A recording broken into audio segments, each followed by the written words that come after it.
السلام عليكم. لا تنسوا الاعجاب بالفيديو والاشتراك في القناة تشجيعا لنا لنستمر بنشر المزيد إن شاء الله.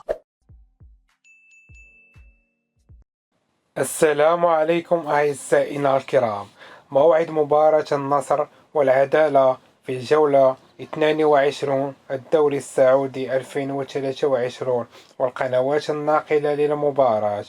يلتقي فريق النصر مع نظيره العدالة على أرضية ملعب بن عبد الله بن جلوي ضمن مباريات الجولة 22 من مسابقة دوري روشن السعودي، وذلك يوم الثلاثاء 4 أبريل 2023 بتمام الساعة 10 مساء بتوقيت السعودية والعراق وسوريا. وأحداث اللقاء ستذاع حصريا على قناة SSC1 الأولى.